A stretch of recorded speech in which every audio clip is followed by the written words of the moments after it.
Good afternoon, everyone, and welcome to today's Export Skills Program webinar. And today, of course, a continuation of the cyber readiness module. And today we're going to look in more detail at effective change management. I'm Collins Rex. I'm a director with the Global Trade Professionals Alliance, and the GTPA is an organization that cultivates international standards within the industry. Our aim is to create a trade environment that is both inclusive and trusted by all.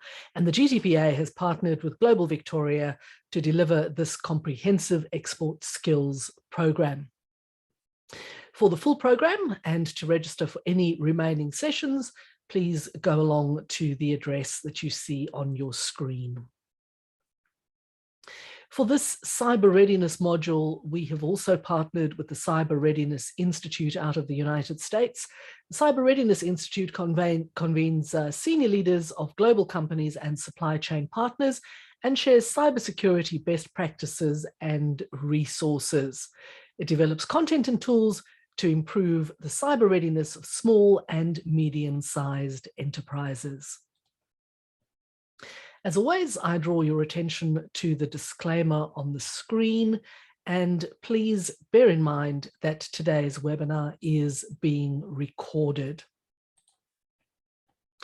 I begin today by acknowledging the traditional custodians of the land on which we meet, which for me is the land of the Wurundjeri people of the Kulin Nation, and I pay my respects to elders past, present and emerging, and I extend that respect to all Aboriginal and Torres Strait Islanders people who might be joining us on today's webinar. So as I mentioned, I'm Collins Rex, and amongst other things, I'm Australia's first Cyber Readiness Cyber Institute coach, absolutely certified and all the other good things that go with that. So I'm delighted to be with you today and to be presenting this session for you.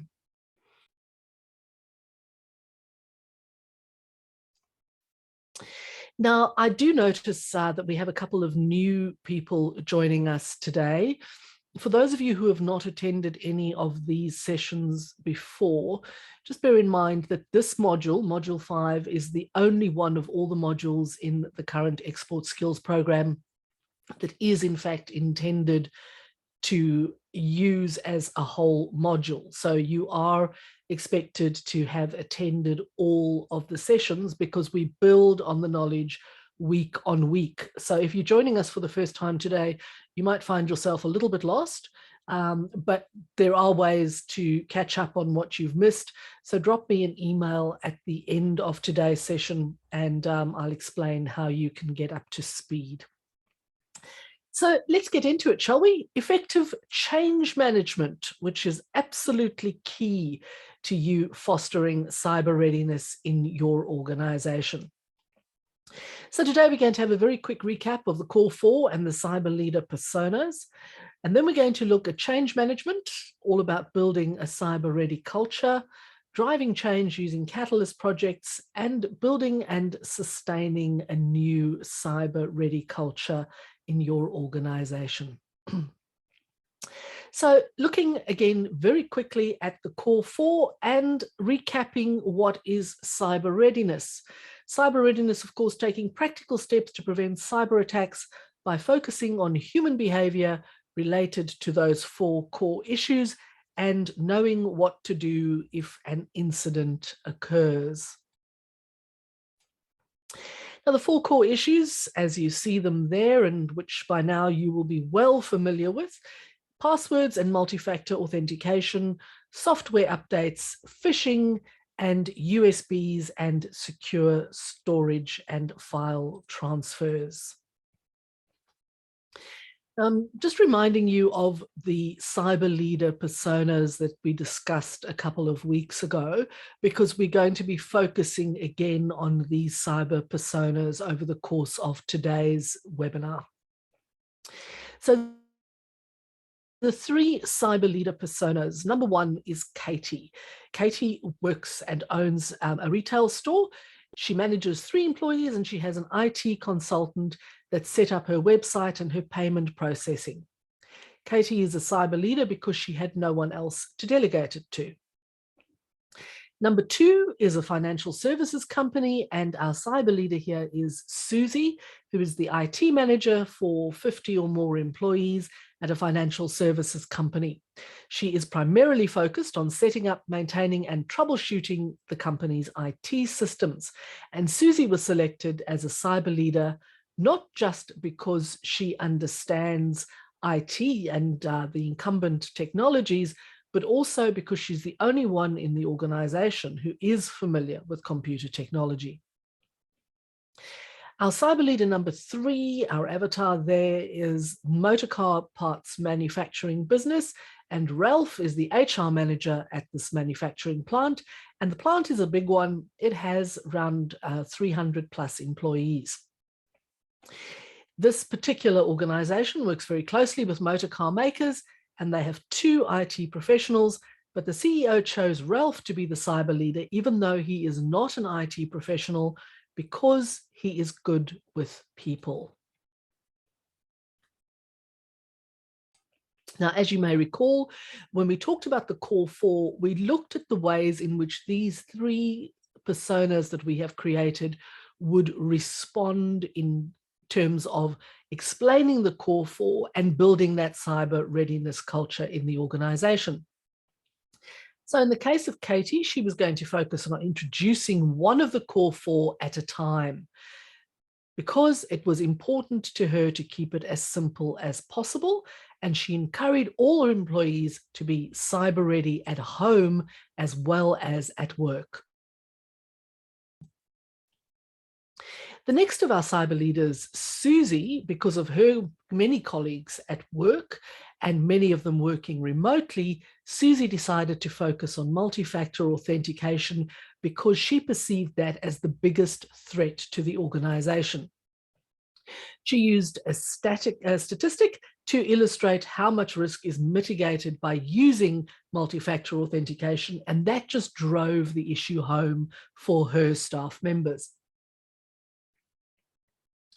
Ralph decided to focus on the different types of attacks, and he used health and safety analogies to help people understand the differences.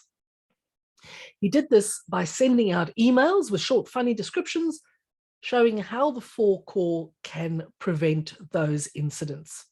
So just as our 4 core issues were dealt with in different ways by our 3 personas, so each of you went back to your organization and determined the most appropriate method for you to implement the policies around the core 4. Similarly, we're going to look at the ways in which the 3 personas deal with change management, and this should give you some guidance as to how you can implement change management in your organization too.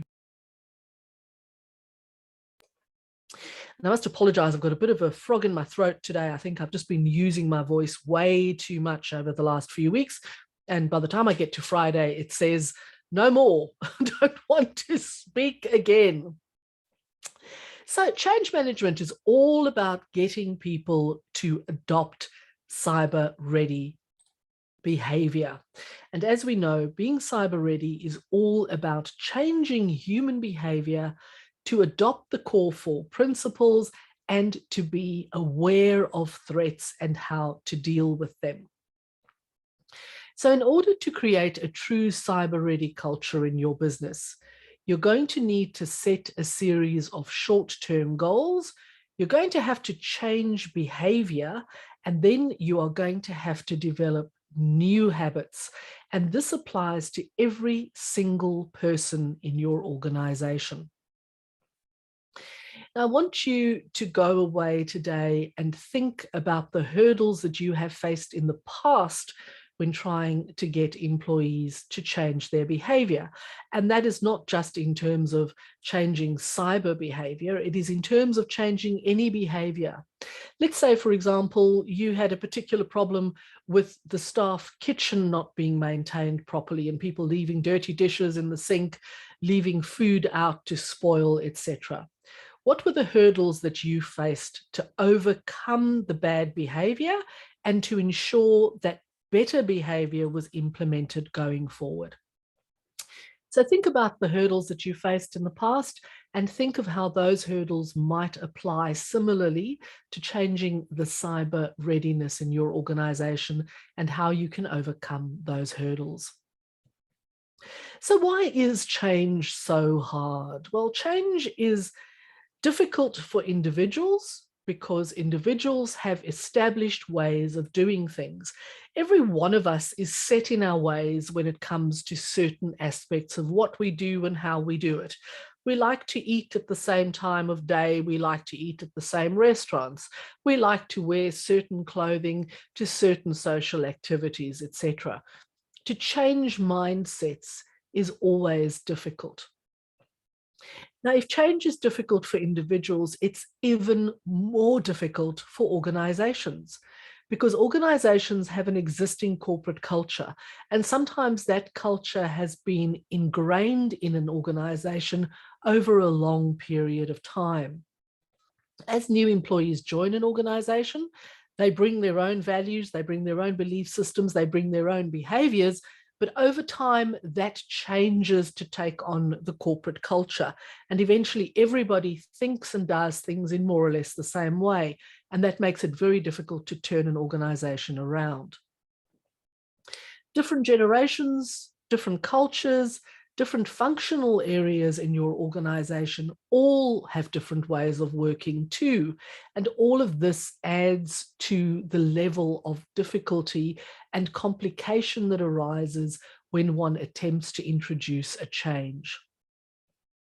In the case of cybersecurity, people also have different comfort levels when it comes to technology and data.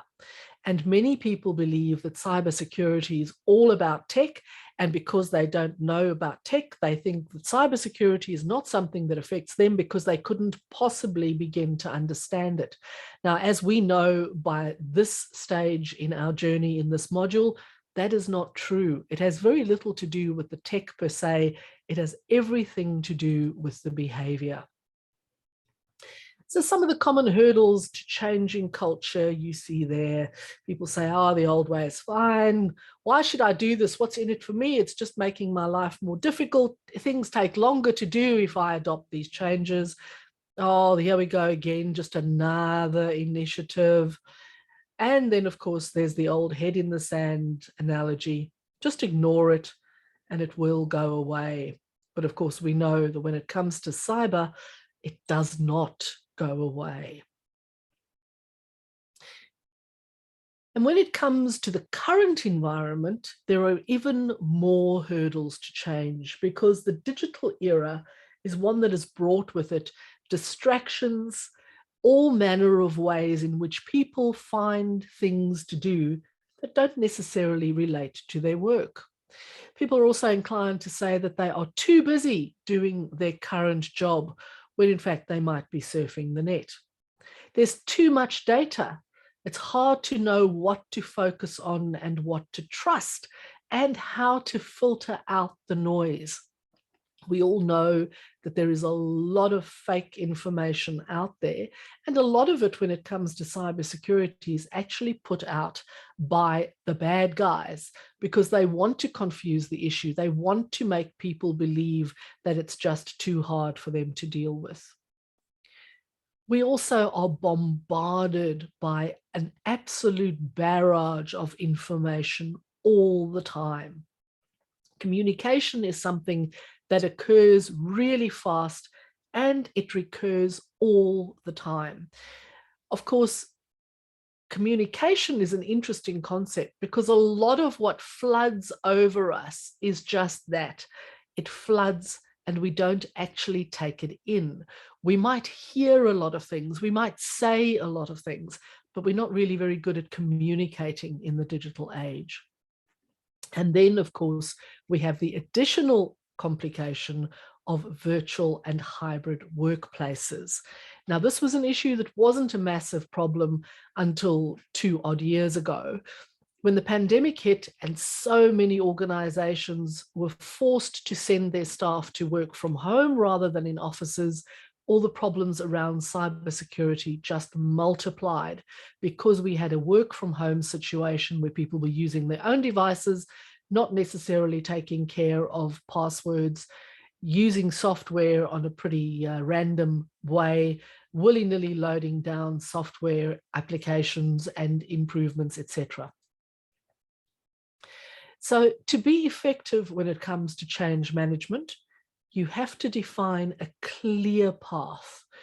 What you are trying to achieve and the way in which you are going to get there needs to be perfectly clear to everyone who is involved in the process.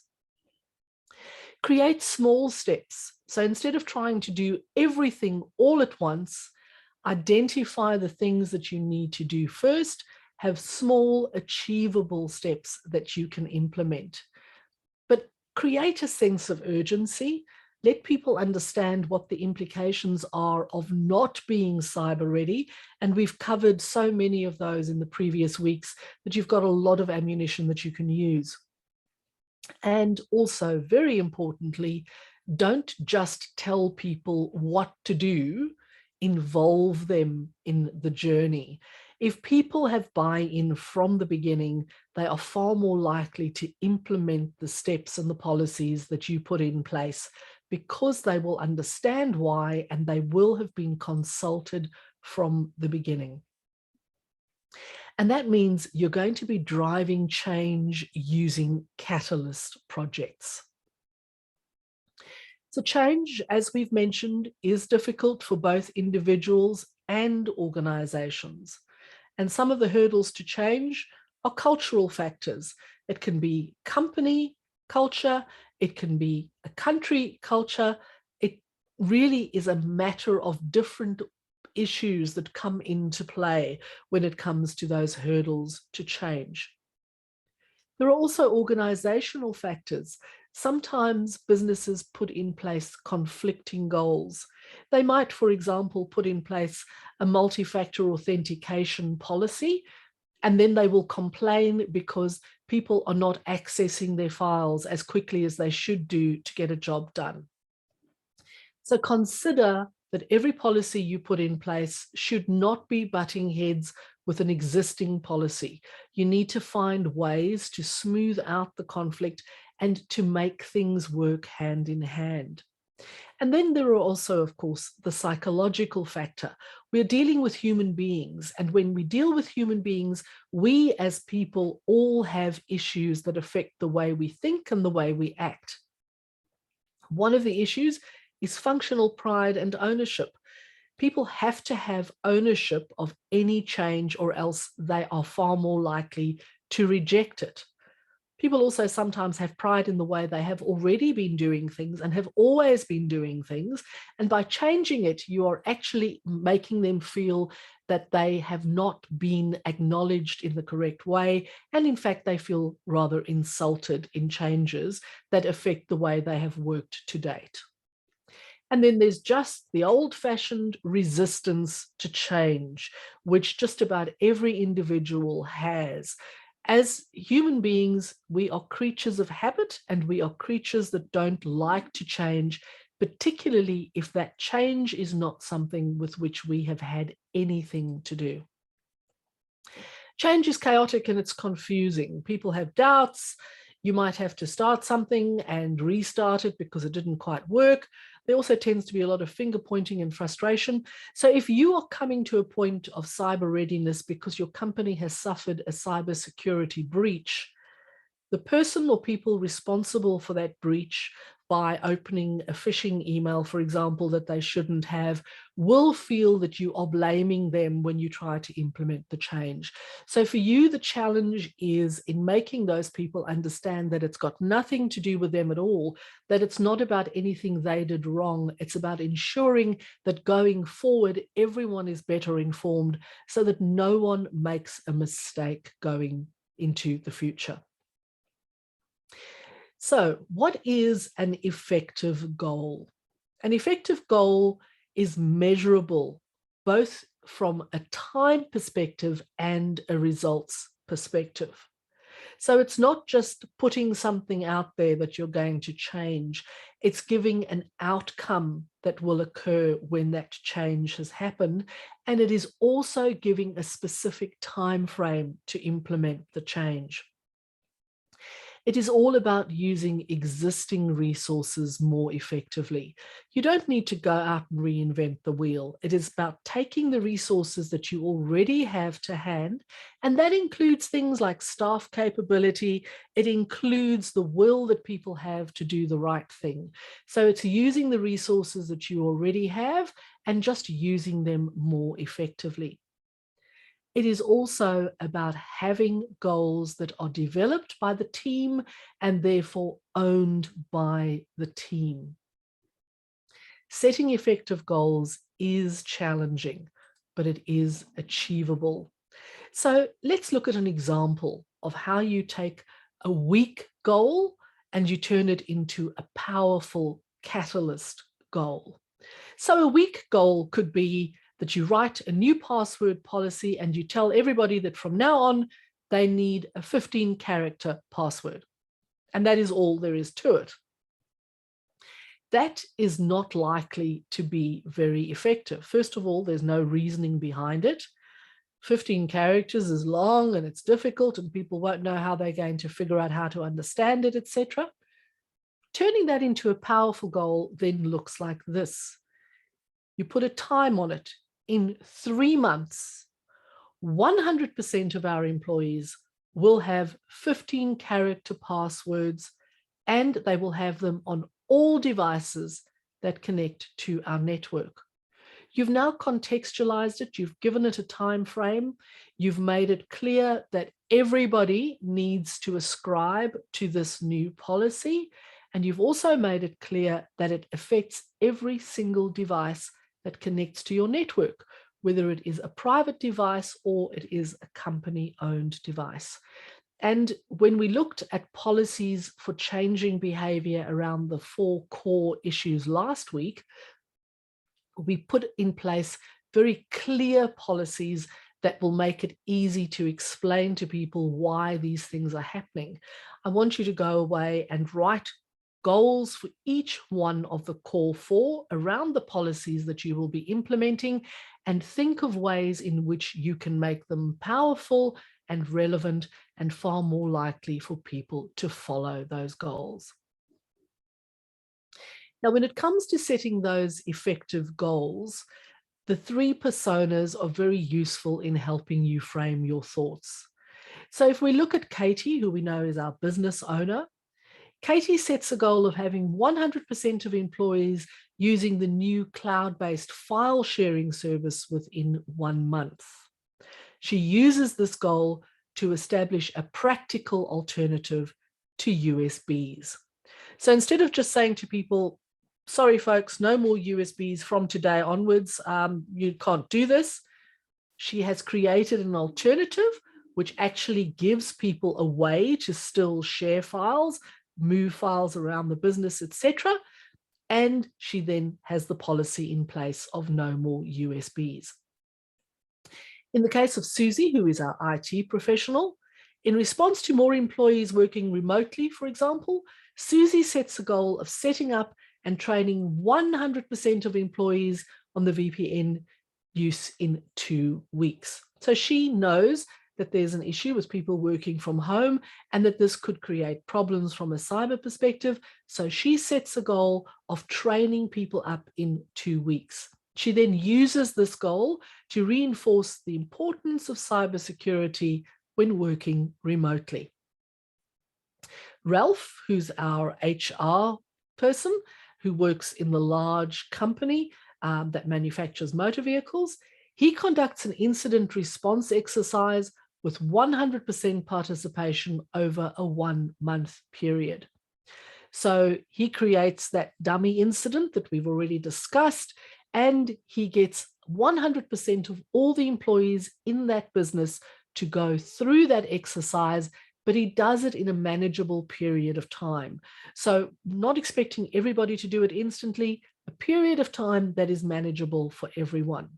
And he then uses this goal to begin to lay the foundations for making people aware of the importance of a cyber-ready culture. And that is the way that I want each of you as the cyber leader in your organization to think about setting the goals. So another exercise for you to do after today's webinar, I want you to review your prioritization worksheet, which you got in week number 1. I want you to rethink the core 4 policies that we discussed last week and how you're going to implement those, and also your business continuity plan. In fact, the 4 core were 2 weeks ago. Last week, we looked at the incident continuity plan. Then write a powerful catalyst goal that will improve your cyber readiness. Now, your goal has to have a quantifiable measurement. So what will change? And it needs to be time-bound. What will change when? And that time-bound goal that you set should not be more than 3 months. If you're taking up to 3 months or more than 3 months to set a cybersecurity goal in place and to implement a policy and to get your company cyber ready, there's a very good chance you're going to suffer an incident in the interim. So do it as quickly as possible, but do it in a manageable time frame. And then also identify the critical milestones to achieving your catalyst goal or goals. Now, once you've set your goals, it's all about building and then sustaining a new culture. And that means you build on success. So building culture requires successfully completing a series of small, focused catalyst projects. When you get some runs on the board, even if they're small ones, people believe that this is achievable and they buy into the next step far more readily. Catalyst projects lay the foundation for a broader cultural change. So you have some small projects, they're catalyst projects, they kick off a bigger reaction. And that's why we call them catalyst projects. They catalyze something to turn into something bigger. And you have a knock-on effect. It's best to focus on one behavior change at a time and small successes that help you to build confidence. Culture change comes about by getting people to behave differently. And then once they've learned to behave differently, you can create new habits.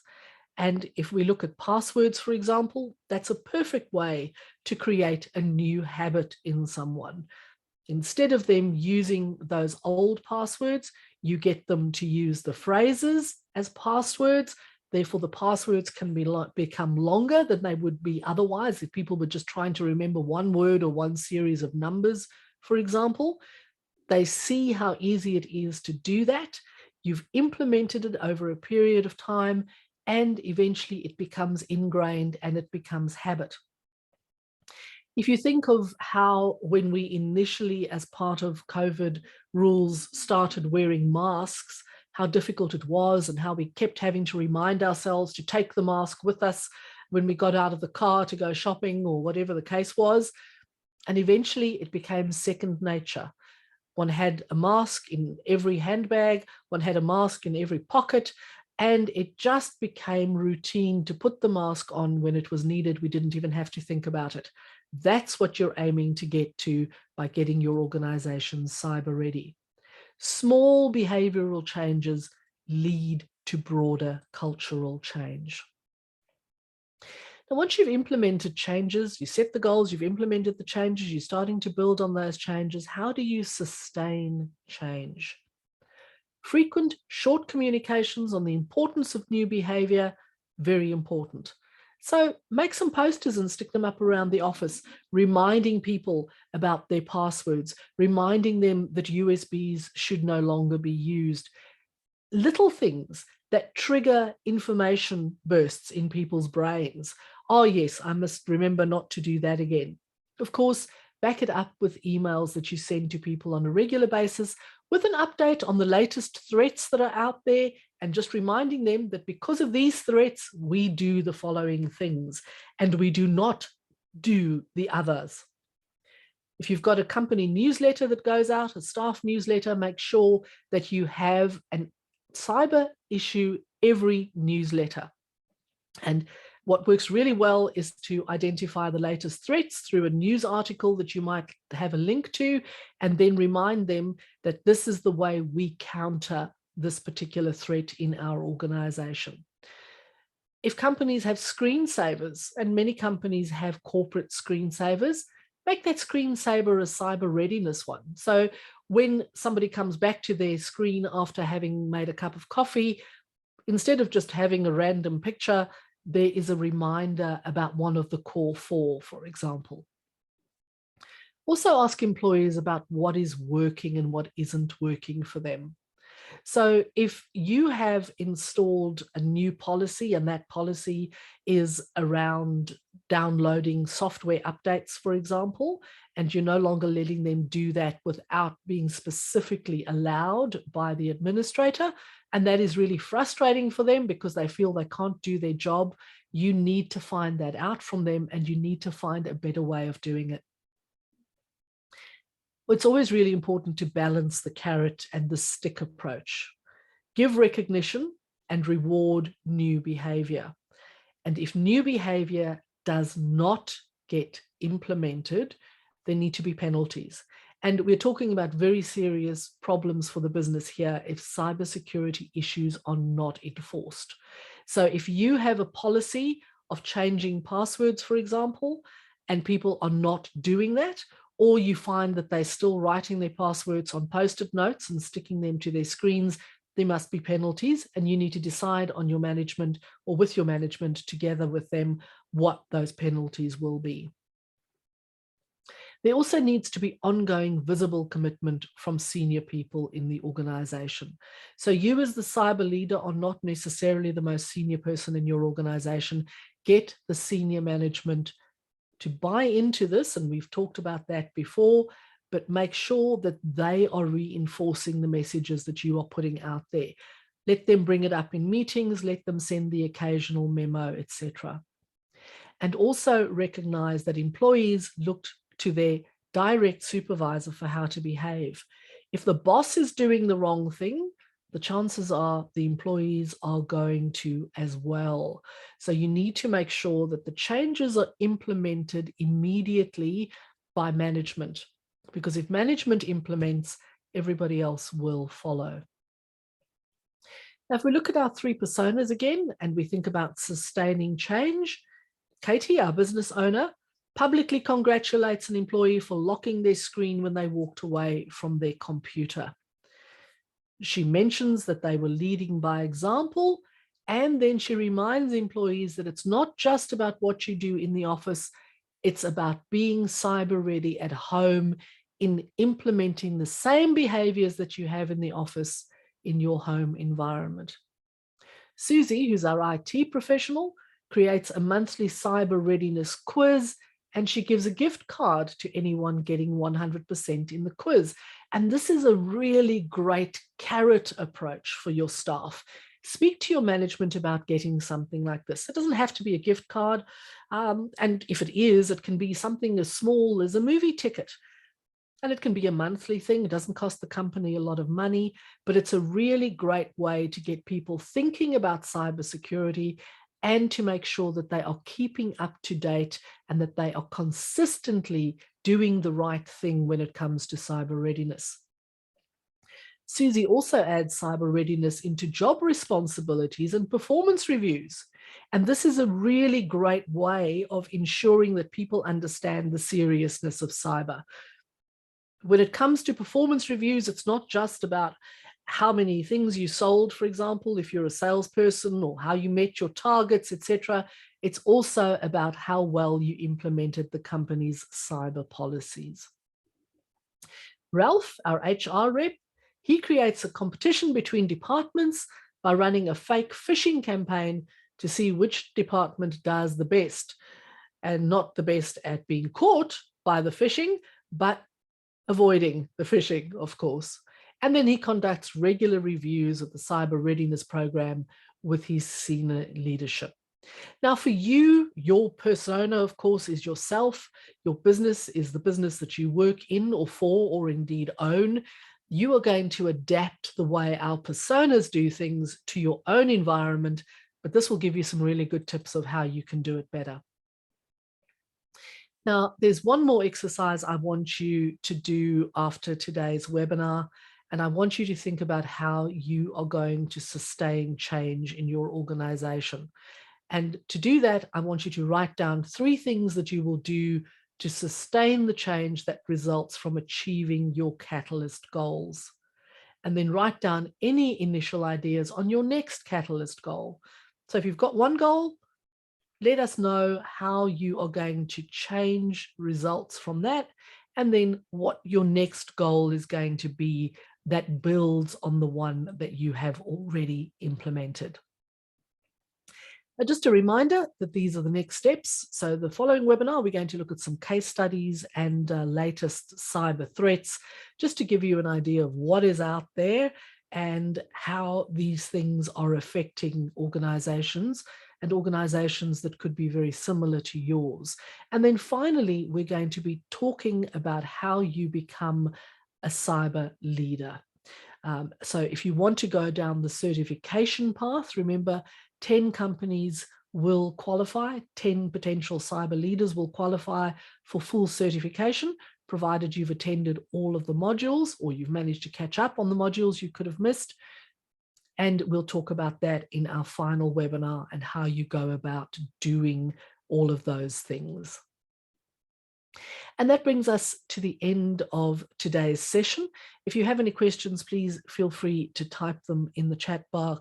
And of course, if you can't think of any questions now, or if indeed you want to share any of your exercises with me, so if you've completed the exercises, you want me to review your questions and maybe have a quick chat about that, feel free to send me an email.